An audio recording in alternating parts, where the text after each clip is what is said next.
Kakasuhan ni dating Senadora Laila de Lima, sina dating Pangulong Rodrigo Duterte at dating Justice Secretary Vitaliano Aguirre II na anya'y nasa likod ng kanyang pagkakulong. Bumuelta naman ang dalawang dating tagapagsalita ni Duterte. Nasa frontline ng balitang yan si Marlene Alcaide. Pinatawad na raw ni dating Senadora Laila de Lima ang mga sangkot sa kanyang pagkakakulong. Pero hindi pa niya kayang patawarin si dating Pangulong Rodrigo Duterte. Yan, isa na lang ang hindi ko mapatawad. But I've been praying that I'd be given the grace that one day I can forgive him. So in the meantime, ang Diyos na lang muna ang magpatawad sa kanya. Masyadong malalim ang sugat ni de Lima lalo't naniniwala siyang si Duterte ang kumilos para makulong siya. He knows exactly what he did to me. He knows. Kailangan siya talaga humingi ng katawaran, hindi lang sa akin, kundi sa mahal na Panginoon. Ang siguradoan niya sa ngayon, kakasuhan niya si Duterte. Damay rin sa kaso si dating Justice Secretary Vitaliano Aguirre II. Pinag-uusapan lang namin anong exactly yung mga kaso, kailan mga ipa-file. It's a matter of justice na meron talagang reckoning dahil biniktima nila ako. Habang walang kasiguraduhan kung kailan at kung ano ang kasong isasampa nila kina Duterte at Aguirre, nakafocus muna ngayon ang kampo ni de Lima na tuluyang mapawalang sala siya sa huling kasong may kinalaman sa droga.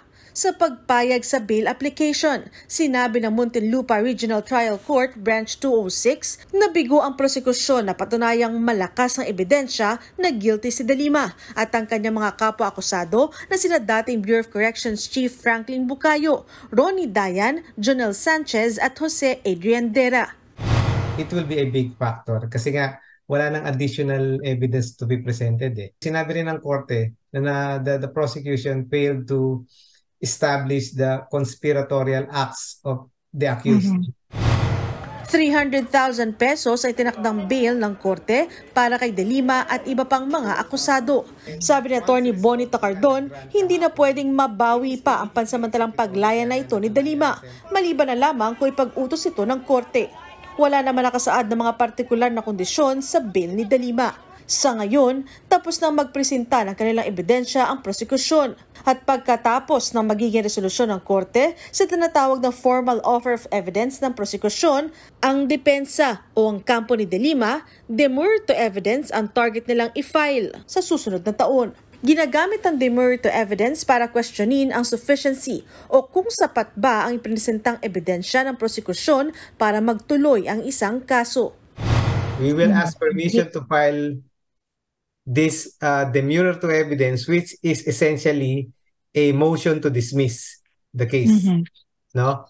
Ang magiging prayer namin dito sa demurrer to evidence is the total dismissal of the case, the last drug case of Senator Laila de Lima. May pasaring naman kay de Lima si Atty. Salvador Panelo, dating Chief Legal Counsel ni dating Pangulong Duterte.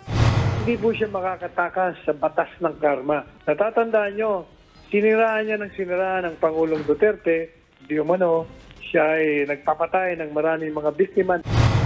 Sabi naman ng dating presidential spokesperson ni Duterte na si Harry Roque, hindi tamang sabihing nakalaya si de Lima dahil wala na sa pwesto si Digong. Ang nangyari po, nang nawala na si Presidente Duterte, isa-isang bumaliktad ang mga testigo labang kay Laila de Lima. Tanungin niyo ang mga sarili ninyo.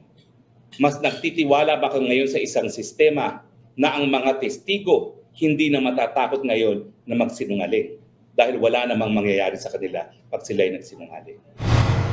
Nagbabalita mula sa Frontline, Marlene Alcaide, News 5. Mga kapatid, Lucy Cruz Valdez po, maging maalam at may pakialam sa mga napapanahong balita sa bansa. Tumutok at mag-subscribe sa News 5 social media pages.